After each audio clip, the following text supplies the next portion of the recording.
well aware, UK businesses have been recently forced to review their international trade strategies. India is a major topic of conversation, particularly given present and forecasted future growth. Equally though, India rarely feels like the lowest hanging fruit. It can be hard to assess ROI, and the operating environment has always been complex. Ultimately, entering or scaling in India is a financial decision, and to ensure your decision is an informed one, referring to subject matter experts is advisable. I'm delighted to have with us today Mr. Loknath Mishra, CEO of ICICI Bank UK, joining us. Their commitment to UK businesses sees them support and partner into multiple UK and Indian government initiatives focusing on simplifying solutions for UK small and large businesses alike since 2003. Who better therefore than the largest private Indian bank to explain what factors UK business should be aware of and beware of? It's going to be fascinating to hear his views on India's economy, the value of India's key policy initiatives, and above all, tap into his practical knowledge on how to safely consider varied business models from a finance perspective. Mr. Mishra, thank you so much for taking the time to speak with us today. Thank you, John, for giving us this opportunity. We are really very happy with the partnership we have with UK-India Business Council towards growth in the trade and investment of these two great countries which have historically shared great relationship. As you mentioned earlier, the opportunities are much larger to really tap. What we are going to discuss today is in two parts. In the first half, we'll discuss few things about the Indian economy at a macro level, and then we go to what are the ways to really increase your business with India. So we start with our first slide in terms of what are the opportunities in India. Let me take you through few macroeconomic details of the country. So the gross domestic product of this country is 2.6 trillion, which places it among the top 5 countries in the world. It has trade of about $1 trillion, which consists of export of about 400 billion and import of 600 billion. Foreign direct investment into the country has been steadily going up, and it averages about $40 billion annually. Recently, it has become one of the highest FDI recipient among all countries during last few months. It is one of the fastest growing country. The GDP rate, which was about 8, has come off a bit in 2017 to 6.6. However, it's going up again. During first quarter, it was 8%, and after that, it was 7. So the growth forecast for the country is really, really robust. Inflation has stabilized significantly. It was at a high of 10% in 2013. It has come off to 3.3, and it's less than 5% over last 3 years. Exchange rate, again, while it is volatile in the short term, but on a long-term basis, it's fairly stable currency. It has hovered between 65 to 66 over last 2-3 years. Of late, it has touched about 70. So broadly, fairly strong macroeconomic parameters in terms of the trade, investment, foreign exchange, and GDP growth. That's interesting, Mr. Mishra. You mentioned obviously that it's looking fairly robust at the moment, and I can see looking at these numbers that it's an interesting positive story over the last 5 years. But how would you project it out again for the next 5 years? What do you feel? Thank you, John, for taking you through the future forecast of the country. So broadly, there are 2-3 fundamental things that we need to remember. One is, as a country, it has huge demographic dividend. When I say that, what I mean is India will have a population of about 1.5 billion by 2025, and will have average age of 29 years, which is one of the youngest all over the world. So there is a vast population. In turn, resulting into huge domestic demand. So that is first thing. Second is, by various estimates, the GDP is expected to increase from the current level of 2.6 trillion to about 4 to 5 trillion between 2023 to 2025. So it is going to be one of the top 3 countries in terms of the size of the economy. Not very far, maybe next 6-7 years, it should reach about 4 trillion of GDP. Fairly robust domestic consumption in terms of the fact that such a large population domestically, as the GDP grows and the per capita income grows, the kinds of goods and services people require there is going to hugely change from the current level what they had. So it's going to be a lot of opportunity in terms of the variety of products and services that the country will need. Very interesting. Very interesting. So I guess as a trade partner, I would say that this is one of the most compelling story. We need to really think through and figure out how do we invest our time and resources in terms of doing more business with India. Moving on, Government of India has taken various initiatives over last 4 years. So government launched a project called Make in India. The intent of that was to really encourage and facilitate foreign investment. As I mentioned, there has been consistent increase in the foreign direct investment into the country. They have also facilitated a variety of things to ensure that doing business in the country is much more easier compared to what it used to be. A lot of focus in terms of digitizing the country. Just to give you a sense, today in the country we have almost entire population has unique identity. Almost all of them have mobile phone, half of them have digital connection on them, and all of them have bank accounts. So these are the things which have been achieved over last few years, which make doing variety of things in terms of delivering products and services significantly much more efficient. Government has also launched Skill India program with the objective to train about 500 million people in different skills. This is largely to take care of the growing workforce which joins the country every year. Government has launched Startup India, which is to promote the culture of entrepreneurship in the country. Just to mention, there are huge number of startups in terms of technology and digital, which the country is producing every year. Government has also created a electronic marketplace because government procurement was earlier very bureaucratic in terms of process. So to make it much more efficient, government has launched e-marketplace, which essentially collates and makes a very transparent market system. Government is also doing trade facilitation agreement with various countries. As we know, UK is already one of a strong partner of the country in terms of trade and investment. Excellent. Then obviously these initiatives, huge policies, so much to do for the Modi government. This all happened, as you say, over the last 4 years. But how has he translated that into tangible reforms, I suppose, on the ground that make a difference to business? What are the things in your mind that are making a real difference to the operating environment? Sure.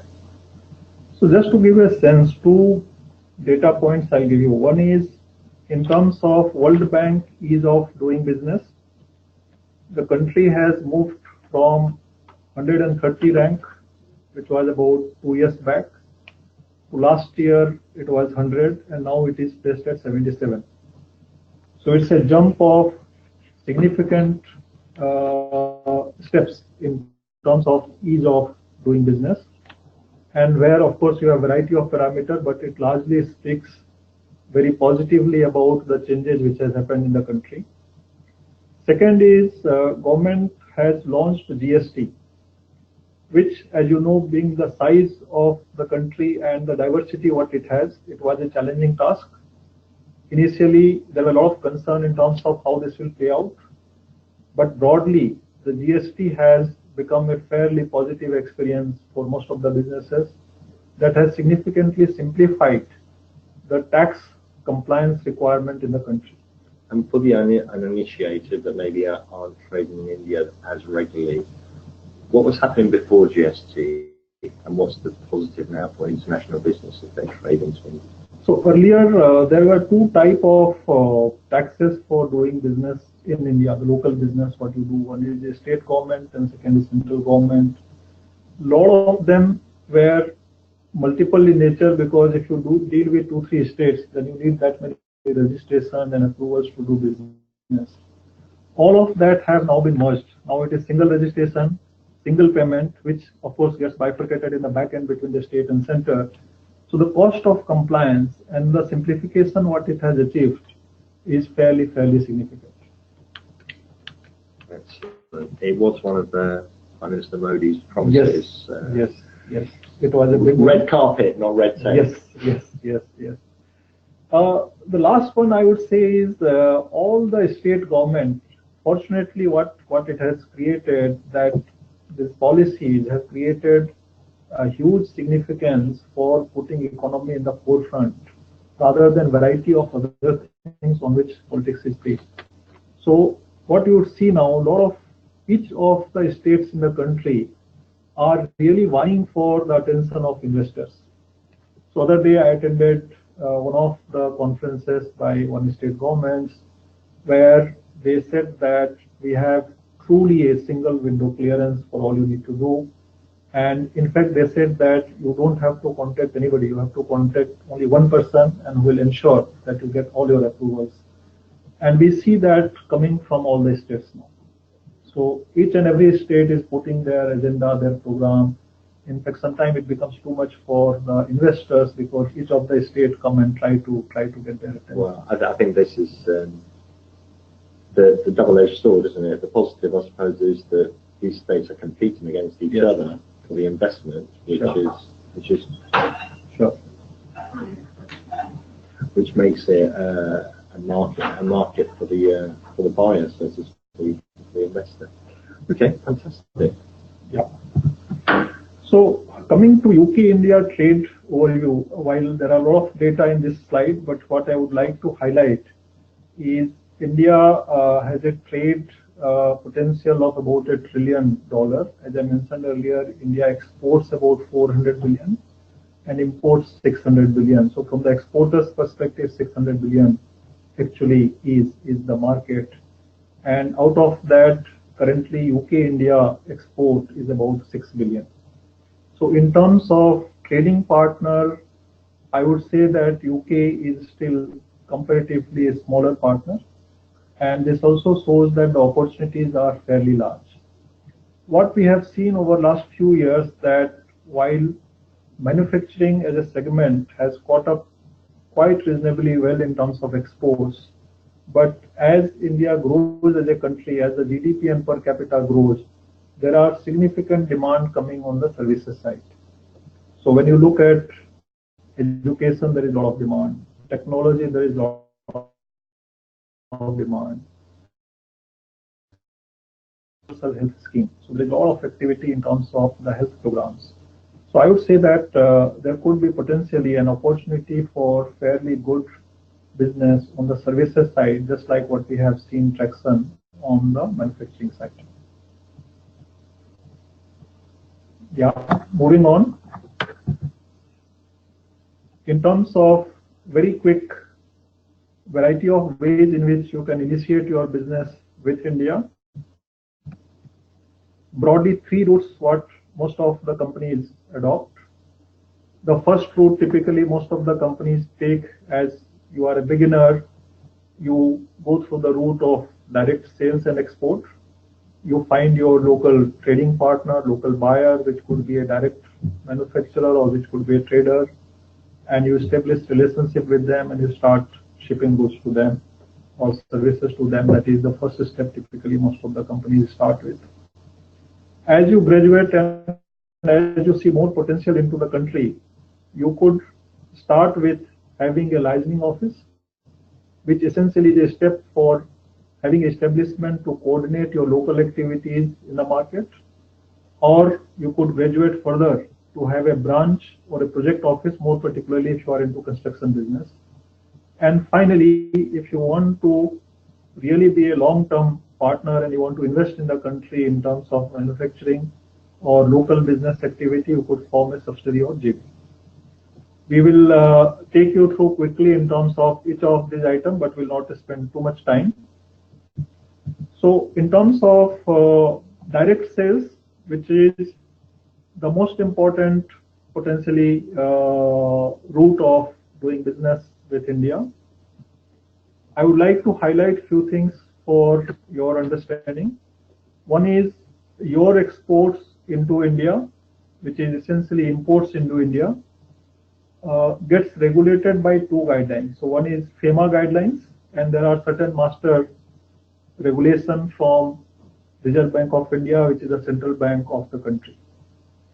Most of the products are on open license. However, there are very few items which are under restricted and prohibited item, which needs license by the importer. But I must say most of the items have now moved to the open account. There are regulation in terms of the time period within which the importer needs to make payment, which usually is 6 months for raw material and about 1 to 3 years for capital good, depending on how you look at it. There are timelines for submitting proof of imports into the country, because these are some of the regulations which are fairly strict in the country. There are regulations in terms of how much advance payment they can pay to you without a guarantee from an international bank, which currently is at about 5 million based on the approval from the bank. And there is rule for the local bank in terms of routing the documents, because everything moves through a local bank which handles export and import, which is known as Authorized Dealer Bank, or we call it AD Bank. The last one is the importers into the country are allowed to borrow internationally something called import finance, which is available at a reasonably low cost to importers. Of course, they need a bank line for that, but otherwise, in terms of cost of financing, it is one of the cheaper way of financing compared to the domestic market where rates are much higher. So that is a positive for the local importer, and which could be one of the items which could be a discussion point for you.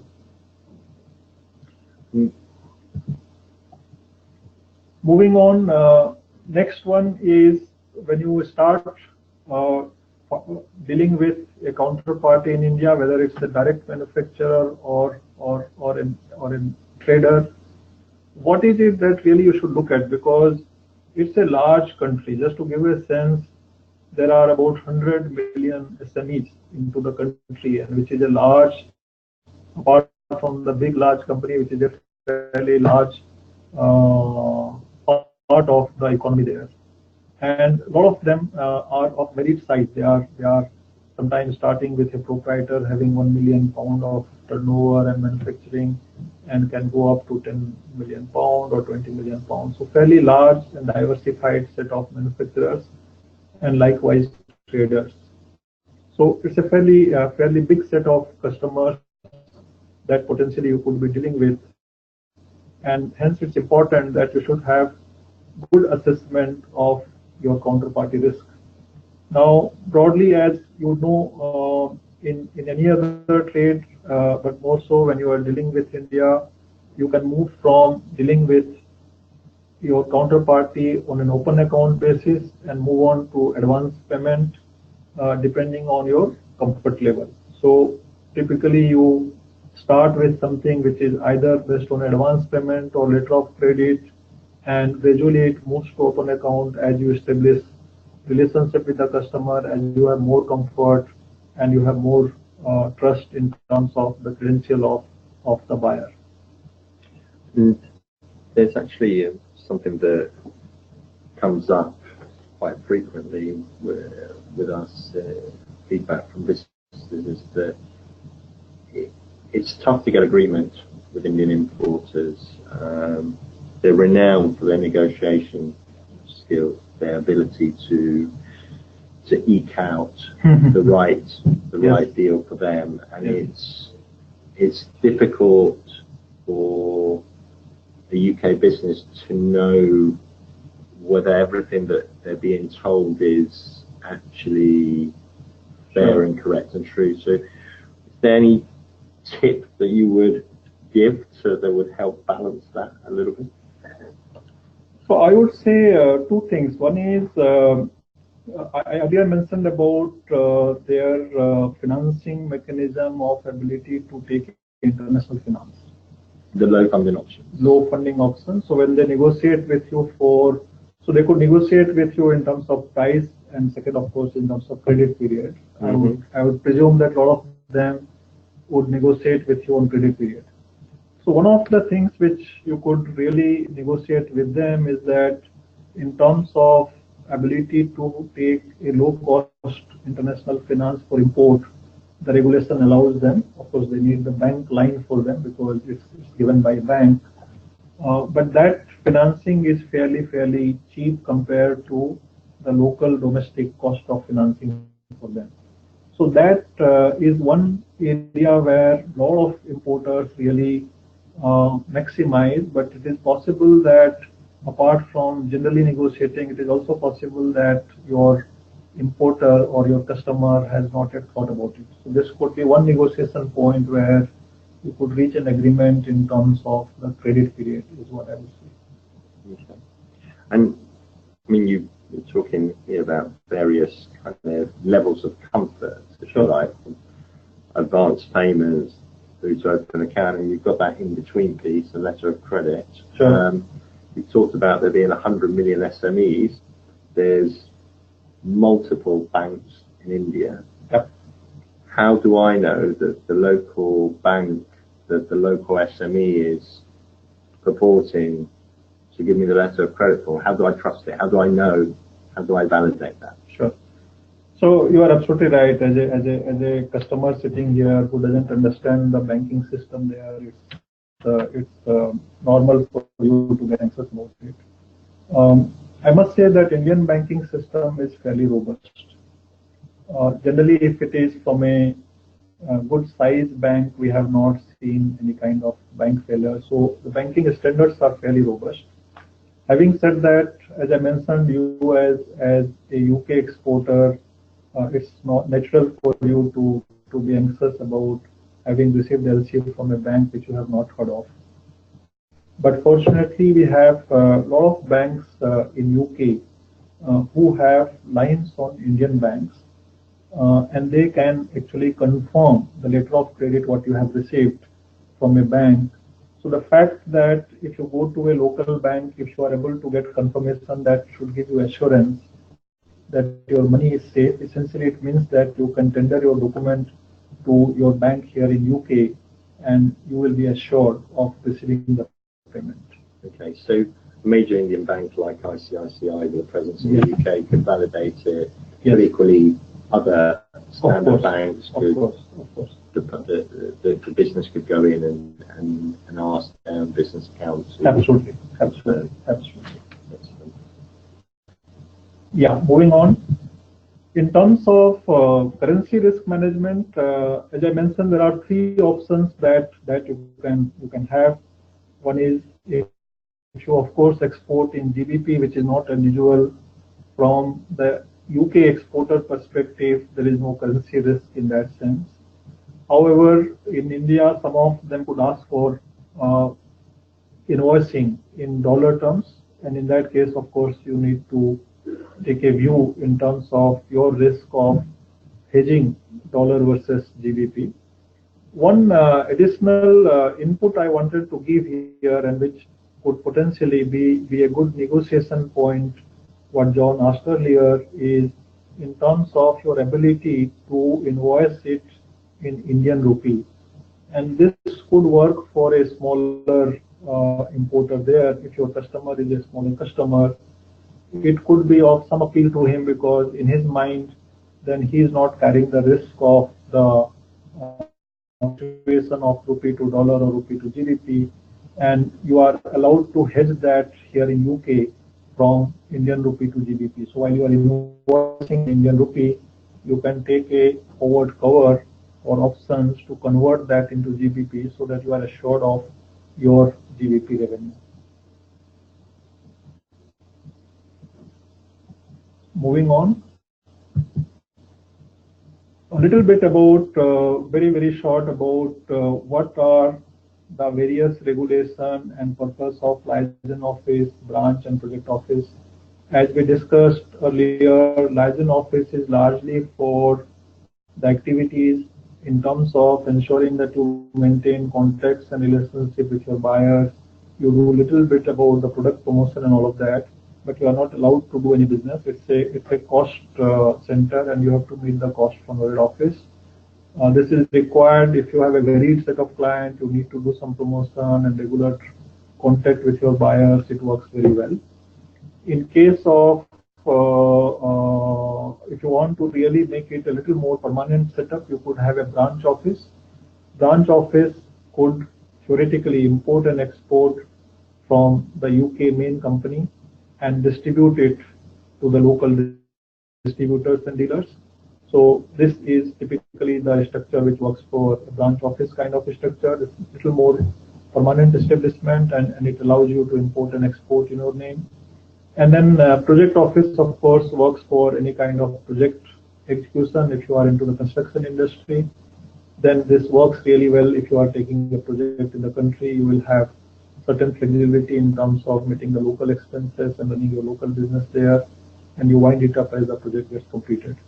All of these need a very simple approval from your local bank, and any of the local bank which are authorized dealer can approve setting up of these offices. And there are, of course, requirement in terms of the reporting and the processes that you have to follow for setting up as well as winding up. Next. As we move last stage in terms of this journey, if you are really happy with your business, if you are really wanting to grow it further, you can form a wholly owned subsidiary, which could be either for the purpose of trading, or it could be for the purpose of trading and manufacturing, or could be manufacturing. India has one of the most open FDI policy. So as a country, it has welcomed FDI up to 100% in most of the sectors. And over the last few years, again, it has been liberalized significantly.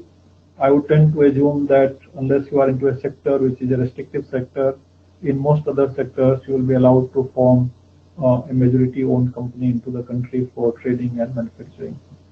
There are, of course, moving on to the next slide, there are, of course, guidelines in terms of what kind of regulatory and documentation requirements are there. This is fairly detailed subject. What I suggest is we could do one more session on this, because I don't think in one or two slides we could cover it. It's a fairly advanced topic. So we move on after covering this point, where we have mentioned and talked about variety of route in which it can go and variety of reporting requirements. As I mentioned, we will do a separate session on this to take this topic in detail, because this is a fairly complex process that needs to be followed. Thank you so much, Mr. Mishra. I think there's maybe one question that I could ask you on behalf of our audience. If you were trying to pick out your one big piece of advice for a UK business in India when they're thinking about the financial side of moving forward, what would that be? What would be yours? So I would say that it depends on what stage you are. So if you are somebody who has not yet started doing business with the country, I would strongly urge that you go and visit the country. There is nothing like visiting the place, seeing it firsthand, and really taking a view of what this country is all about. And there are clusters of the industries which are located in various places in the country. Depending on your interest, you could choose 2-3 places to really get a good feel of what this country and business is all about. that will really give you a very good sense of where are the opportunities. If you are already trading and dealing with your counterparts in India, I would again urge, based on what we talked about, the size of economy, what it is going to grow, to review your relationship. I would tend to assume that in most of the sectors that you operate, there would be opportunity for really benchmarking your business and finding out how do you really improve upon that, because as I mentioned, market is fairly large and market is really expanding. So there is no reason why you should not get the benefit of this expanding market. So these are the two advice is what I will give. Essentially, what I am urging all of you is that look at this country very seriously. There are significant opportunity and business to be done, and this country is evolving very, very fast. Thank you so much, Mr. Mishra. It's been fascinating to hear your views on business in India. I have to say that it's often something that businesses forget to think about, the financial and the legal angles. They're focused to begin with on the marketing, the sales piece. So it's good to wrap those up and get a more holistic view of how to plan your business success in India. Thank you. Thank you so much. My pleasure to really participate in this. Thank you.